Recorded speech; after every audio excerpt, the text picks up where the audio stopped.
racist store manager threw a black veteran out of his shop, completely unaware that Morgan Freeman, a veteran himself, was quietly watching from a few feet away. What happened next shocked everyone. It was a calm Friday afternoon at a store called Everyday Essentials. The usual hum of barcode scanners and the soft roll of shopping carts filled the air. Everything felt routine, quiet, almost peaceful. But that peace was about to be shattered. Among the customers was James Jimmy Carter, a 68-year-old black veteran. Jimmy walked with purpose, wearing his army jacket, every badge on his chest telling a story of loyalty, pain, and years of service. Despite everything he'd been through, Jimmy never asked for more than what he'd earned. He wasn't looking for pity, just a few essentials for his wife, Lucille, who was stuck at home, bedridden. His shopping list was simple, but vital: adult diapers, hygiene supplies, some basic medical items. Each thing he picked up was a reminder of the daily fight he and Lucille were in, side by side, even in sickness. Money was tight. Social Security didn't stretch far, so he counted on veteran discounts at this store to make things work. But something was off. As Jimmy turned into what used to be the hygiene aisle, confusion hit him. The layout had changed completely. The items he knew by heart, gone. Replaced by unfamiliar products in unfamiliar places. He frowned, frustrated. Why'd they have to change everything, he muttered. What used to be a quick, efficient shopping trip had turned into a maze. Was this just poor planning? Or was it part of some new strategy? Either way, Jimmy didn't have time for it. Lucille was waiting. He wandered, slowly and a bit lost, through new aisles, overwhelmed by the loud music and irrelevant promotions blasting through the speakers. Strawberries on sale? Great. But what he really needed was on a forgotten shelf somewhere. Still, something pulled him toward the produce section. The bright colors. The freshness. And, maybe, the thought of giving Lucille something special, just for once. He picked up a small box of strawberries. Some apples. A little chicken. It wasn't much, but to him, it was hope on a budget. As he loaded the items into his cart, he paused. He knew the math didn't work. Every extra dollar here meant something else would have to wait, maybe a bill, maybe medicine. But just this once, maybe they could afford a treat. Maybe, with the veteran discount and today's deals, it would be enough. He took a deep breath, pushed the cart forward, and that's when it all changed. What the manager did next, shoving Jimmy and accusing him without cause, was bad enough. But what he didn't know, Morgan Freeman had seen everything. And Morgan wasn't about to stay silent. With his cart now filled, hoping to brighten Lucille's day with something fresh and comforting, Jimmy made his way toward the checkout, unaware that his quiet routine was about to spiral into something deeply personal. Something that would test not just his patience, but his dignity and faith in the very country he once risked his life for. At the register, a warm smile greeted him. It was Maddie, short for Meline, a kind cashier who'd come to know Jimmy from his weekly visits. She was young, bright, and always took a moment to ask how he was doing. "Good afternoon, Mr. Carter," she said cheerfully as he began unloading his cart. "How are you today?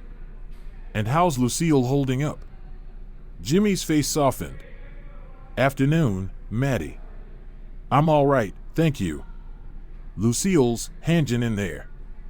It's been a tough week, but she's a fighter." Maddie nodded with genuine concern as she began scanning the items. "She's lucky to have you, Mr. Carter. I hope these help, even just a little." As she rang up the produce, Jimmy hesitated. "Maddie, can you double-check today's promotion on fresh goods? I want to make sure I'm not going over our limit." "Of course, Mr. C," she replied, glancing at the screen. "Yep, 15% off all fresh produce and proteins. That's on top of your veteran discount." Jimmy exhaled, visibly relieved. "Appreciate you check-in. That helps a lot." But as the total for just the fresh items neared $30, anxiety flickered in his eyes. "Maddie, I might need to take a few things off depending on how this all adds up. Hope that's okay." No problem at all, Maddie said gently. You're the only one in line. Take your time. Jimmy nodded gratefully as she moved on to scan the medical supplies, hygiene products, and adult diapers, essentials for Lucille. He quietly prepared to apply his veteran discount, something he had come to depend on just to make ends meet. But then Maddie's expression changed. Her brow furrowed as she tapped the screen. Again. Then again. I'm so sorry, Mr. Carter, she said gently. Looks like the system won't let me apply the discount to the hygiene and feminine care products. There's a note saying the policy changed this morning. None of us were told. I'm really sorry. Jimmy blinked. Wait, what? But I've always used the discount on those items. They're not luxury. They're for Lucille's care. Maddie's voice stayed soft. I know. And you should still be able to. I'm just really sorry. The sudden change hit Jimmy like a punch. His careful planning, his tight budget, the mental checklist he'd gone through again and again, it all crumbled in a second. His voice dropped. Without the discount, I won't have enough. I'll have to cancel the fresh produce. Maddie nodded slowly and began removing the items from the cart, her hands moving hesitantly, as if hoping a miracle would stop her. Jimmy stood silently, one hand gripping the cart, the other hanging at his side. This wasn't just about the price. It was about being able to care for his wife. About the respect he thought he'd earned. About a promise he made to never let Lucille go without. He swallowed hard. Maddie, he said finally, I don't want to make a scene. But could I speak to the manager? I just want to understand why this changed without any notice. I'm a regular here. I even read their newsletters. How did I miss this? Maddie looked conflicted, clearly uncomfortable, but she nodded. Of course, Mr. Carter. I'll call Dale, he's the new manager. She picked up the intercom and called for Dale Johnson to come to the checkout. As they waited, Jimmy tried to steady his thoughts. He didn't want confrontation. Just clarity. Just fairness. Then came the sound of quick, heavy footsteps. A man in his late 30s strode toward them with a swagger that didn't belong in a place like this. His hair was dyed bright blue, an odd splash of color in the muted tones of the store, and his expression already carried a hint of irritation. That was Dale Johnson. And from the moment he arrived, Jimmy could feel it. This wasn't going to be a calm conversation. But standing there, upright in his humble pride, Jimmy felt something shift in his gut, a subtle tension, like a storm brewing in silence. I'm Dale Johnson. Store manager, the man announced with a clipped, irritated tone, barely glancing at Maddie. Is there a problem? Jimmy took a breath, steady and calm. Good afternoon, Mr. Johnson. I'm James Carter, a regular customer here. I came to speak with you about a recent change in the veteran discount policy, specifically regarding hygiene products. Dale's eyes flicked over Jimmy's army uniform, lingering on the rows of polished badges. His face twisted into something between confusion and contempt. What about it? He asked flatly. Jimmy, still composed, continued. I've been using that discount for years, for items that are vital to caring for my wife, Lucille. The sudden change today caught me off guard, and I was just hoping there might be a way to reconsider it. Or at least, give some advance notice in the future so families like ours can prepare. Dale let out a short, mocking laugh that echoed through the quiet store. Reconsider? Listen, old man, this isn't a flea market. New management. New rules. No exceptions. If you can't afford it, shop somewhere else. A few customers nearby turned their heads. Jimmy's face flushed, not with shame, but with the heat of quiet indignation. Still, he kept his voice low. Mr. Johnson, I know businesses evolve. But many veterans depend on those discounts just to get through the week. This store built its name on supporting us. We've trusted that. Changing it without warning feels like a betrayal of what Everyday Essentials claims to stand for. But Dale didn't soften. In fact, he hardened. Served your country? He sneered, his lips curling. Let me tell you something, washed-up veteran. Your kind should never have been in the U.S. military to begin with. This country doesn't need help from people like you. Jimmy blinked. A beat of silence. My kind, he asked slowly, voice tightening. You mean black veterans? The entire store seemed to freeze. Maddie's hand hovered over the scanner. Customers fell still. The automatic doors opened behind them with a soft swoosh, letting in new witnesses to the moment. Dale didn't back down. Yeah, that's exactly what I mean. Jimmy stood in stunned silence, trying to process what he'd just heard in broad daylight. But it got worse. Dale's eyes dropped to Jimmy's medals again. And what are these supposed to be? He said mockingly. Participation trophies? There's no way someone like you earned real honors. Jimmy instinctively reached for his chest, fingertips brushing the medals that marked years of sacrifice, struggle, and survival. These, he said through clenched teeth, represent friends I lost. Years of service. They represent nights I didn't think I'd live through, and mornings I still wake up reliving. These badges are not decorations. They're stories of loyalty, pain, and duty. All veterans deserve respect, regardless of our skin color. Surely, as an American, you can understand that. But Dale didn't flinch. In fact, he snapped. Respect, he barked. I'll show you what I respect. And with that, Dale shoved Jimmy with both hands. The force sent the older man stumbling toward the exit, arms flailing for balance. A car whizzed by in the loading zone just as Jimmy's military reflexes kicked in. He caught himself against the wall, steadied his breath, and swatted Dale's hand away before the worst could happen. A cough escaped his lips. Then another. His body was shaking, not from fear, but from disbelief. From rage. From the sting of injustice. Dale backed off, rattled for a moment by the close call, but then straightened, doubling down on his arrogance. That's what you get for trying to embarrass me, he snarled. You're not welcome here anymore. Don't come back, old man. With that, Dale turned and stormed back into the store, vanishing behind a wall of ignorance and fluorescent lights. And there Jimmy stood, outside the sliding doors, alone. A storm of emotions crashed over him, anger, humiliation, and a hollow kind of sadness that went far deeper than this one incident. He leaned against the concrete wall, trying to steady his breath, trying to make sense of how a country he bled for could allow this kind of hate to grow in its own backyard. The sun beat down. The parking lot blurred in his vision.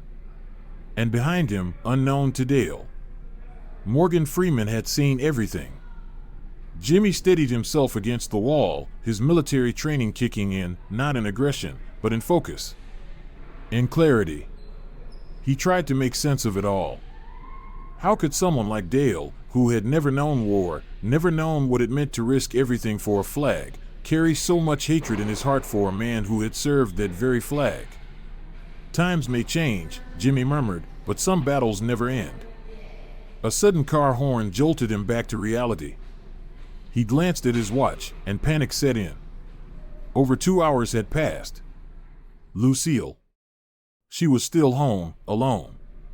Probably wondering why he hadn't returned. Guilt hit him hard. He blamed himself for letting Dale's hatred pull him into this spiral. No apology was coming. The store's policy wasn't changing today. But Lucille still needed him. With shaky fingers, Jimmy reached for his phone and typed out a quick text to let her know he was on his way. No reply. He called. Ringing. No answer. Come on, Lucille, he whispered, dialing again. Still nothing. That's when the urgency cut through his frustration. He couldn't let a cruel man's ignorance stop him from doing what he came here to do. He owed that to her. Jimmy straightened his uniform, brushed the dust from his jacket, and walked back into the store, head high, despite everything. The cool air greeted him like a slap of irony, and then he noticed his original cart was gone. Swallowing the frustration, he grabbed a new one and started over. This time, no extras. No fruit. No meat. Just the bare minimum for Lucille. One item at a time. Single units. No bulk. Every step felt heavier, but every decision was precise. No room for emotion now, just math. Just mission. As he moved through the aisles, he tried Lucille again. Still no answer. Each ring was a punch to the gut. Finally, with a half-filled cart of necessities, Jimmy approached the checkout, and fate placed him back in Maddie's line. She looked up, surprised, her face a mixture of sympathy and quiet shame. "Mr. Carter," she said softly, "I'm so sorry about earlier. I had no idea Mr. Johnson would react like that." Jimmy gave her a tired nod, his focus elsewhere. "It's all right, Maddie. I just need to get these things and get home. My wife still isn't answering. I'm starting to worry." Without a word, Maddie started scanning as quickly as she could, her fingers moving with quiet urgency. But before Jimmy could even reach for his wallet, that voice cut through the air like a crack of thunder. "I thought I made myself clear. Dale Johnson." He stormed toward the register, eyes locked on Jimmy, his presence loud and full of malice. "You're not welcome here. Not now. Not ever." He turned to Maddie, barking orders. "And you heard me earlier. We don't serve him." Jimmy turned, his patience nearly gone. "Mr. Johnson, I'm just trying to buy some essentials for my wife. I have cash. I'll pay and leave." But Dale was already grinning, enjoying every second of this abuse. "Oh," he said with mock surprise, "you didn't hear? We've got a new policy. Cash transactions now require a minimum purchase of $100. Maddie froze. That wasn't a policy. That wasn't even corporate. It was personal.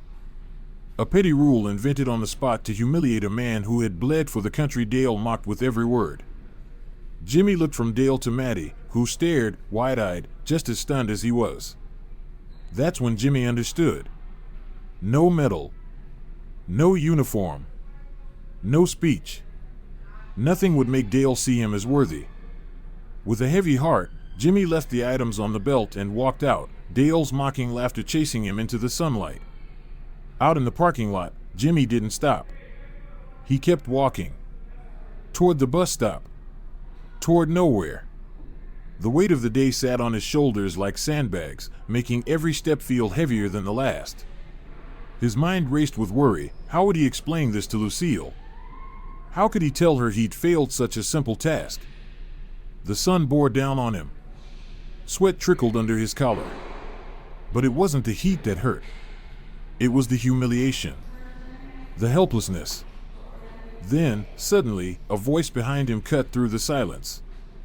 "Excuse me, sir. Please wait." Jimmy turned, expecting more trouble. But what he saw made him freeze in place. It wasn't Dale. It wasn't a stranger. It was Morgan Freeman. And he had seen everything. Jimmy froze, his legs rooted to the pavement. Jogging toward him, slightly out of breath but radiating unmistakable purpose, was Morgan Freeman. Not an assistant. Not a lookalike. The Morgan Freeman. And in his hands were 2 full grocery bags, packed with even more than Jimmy had originally planned to buy. Jimmy blinked, stunned, half convinced that the heat and stress had finally caught up to him. "Mr. Freeman?" he asked softly, voice almost trembling. Freeman stopped just a few feet in front of him, offering a smile so warm, it seemed to soften the entire parking lot around them. "The one and only," Freeman said, his unmistakable voice confirming what Jimmy's eyes could barely believe. "I'm James Carter," Jimmy said, reaching out his hand. "Jimmy." Freeman shook it firmly, his grip strong, steady, and reassuring. "It's an honor, Mr. Carter." Jimmy nodded, still trying to wrap his head around what was happening. "But, why are you?" Freeman's face grew serious, the warmth in his voice giving way to something deeper. "I saw what happened in that store, Mr. Carter. And that kind of treatment? It's unacceptable, especially toward a fellow veteran. At the word veteran, something in Jimmy shifted. His back straightened instinctively, like a switch flipped in his spine. You served too, didn't you? Jimmy asked. Air Force, if I remember right? A flicker of surprised respect crossed Freeman's face. That's right. Radar systems technician. Air Force mechanic. Jimmy's chest swelled just slightly, pride creeping in through the cracks of a battered day. Your service, and your success, meant something to men like me. You showed us what was possible. You showed us we belonged. Freeman nodded slowly, the weight of Jimmy's words settling between them. Then, without ceremony, he extended his hand again, not as an actor or celebrity, but as a brother in arms. Thank you for your service, comrade. As their hands met once more, the pain of earlier humiliation began to lift. Not erased, but acknowledged. And in that moment, Jimmy didn't feel like a man dismissed. He felt like a man seen. Gesturing to the grocery bags, Freeman continued, I hope you'll accept these. It's the least I can do after what you went through in there. Jimmy's pride instinctively bubbled up. I can't, Morgan, you really don't have to. But Freeman gently raised a hand, stopping him. Please. From one veteran to another. Let me. Jimmy hesitated, then nodded. Thank you. As he took the bags, he noticed something. It wasn't just the basics. Freeman had added fresh produce, high-quality items, real food, real care. More than Jimmy ever could have afforded today. Then Freeman glanced around the parking lot. Now, how about we get you home? I imagine your wife is worried. Before Jimmy could respond, a sleek black car pulled up to the curb. A chauffeur stepped out and opened the back door. Hop in, Freeman said, motioning to the car. We'll take care of the rest. Inside the plush leather interior, Jimmy quietly gave the driver his address. The car pulled away from the scene of his earlier humiliation, heading instead toward something neither of them expected, resolution. The ride was quiet at first, but full of meaning. Freeman stared thoughtfully out the window, watching as they passed from commercial blocks into struggling neighborhoods. Each street carried a different story, stories Freeman seemed to absorb without a word. Then Jimmy spoke, slowly, hesitantly at first, but soon with quiet ease. He told Freeman about Lucille, about the medical bills, about the nights he'd held her hand through the pain and the mornings she'd helped him through flashbacks he thought he'd buried. He spoke of sacrifice, of love, and of the simple victories that never made headlines but defined his entire life. Freeman listened, really listened. And in his silence, there was something deeper than pity. There was respect. As the car finally rolled up to Jimmy's modest home at the far edge of the neighborhood, a wave of disbelief washed over him. He, a man who had been publicly shamed just hours earlier, was now being dropped off by one of the most respected men in the world. The contrast was surreal. Freeman stepped out first, moving with quiet dignity despite his age. He reached into the back, grabbed the grocery bags, and waved off Jimmy's protest with a warm smile. Please. Let me. Together, they walked up the cracked sidewalk. Jimmy fumbled with his keys, suddenly self-conscious of the chipped paint on the front door, the untrimmed hedges, the tired screen window, but if Freeman noticed any of it, he didn't show it. As they stepped inside, reality returned. The house was small, lived in. Neat, but clearly worn. Signs of hardship were everywhere. But Jimmy wasn't alone anymore. Inside Jimmy's modest home, space was tight, filled with medical equipment, a hospital bed, and oxygen tanks. Family photos lined the walls, alongside framed military commendations, telling the story of a life marked by service and love, not material wealth. Morgan Freeman took it all in quietly, his respectful gaze saying more than words could. Lucille, Jimmy called softly. I'm home, and we've got a visitor. Her voice, weak but steady, floated from the bedroom. Jimmy? Is everything okay?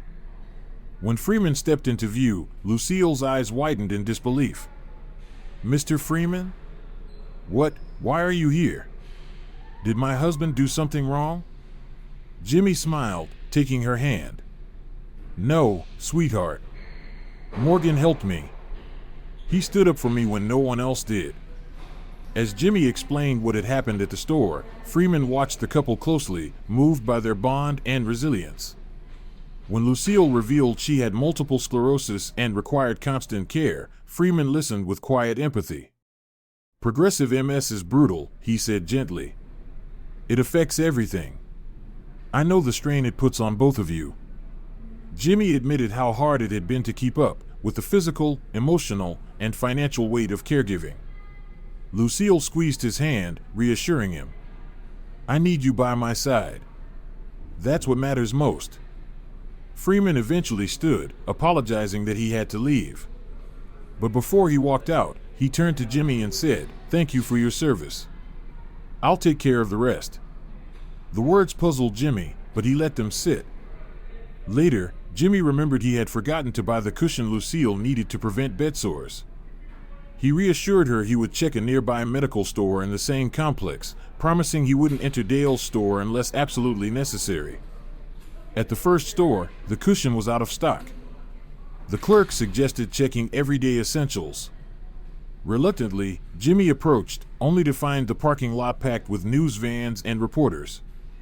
At the center of it all stood Morgan Freeman, addressing the media. Freeman spotted Jimmy and welcomed him, guiding him inside. "Don't worry," he said. "Your story stays private unless you say otherwise." But this place needed to change. Inside, the store felt transformed, staff were respectful, policies reworked. Jimmy found the cushion with ease. Before parting, Freeman handed him a sealed letter. "Please read this later," he said quietly. Back home, after updating Lucille and preparing her favorite juice, Jimmy opened the letter. Inside was a heartfelt note from Freeman and an $80,000 check.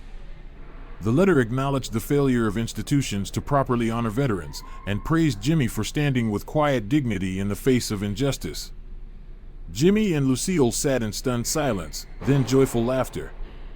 For the first time in a long time, hope filled their home. They talked of new medical equipment, home upgrades, maybe even a better future. But most of all, they felt seen.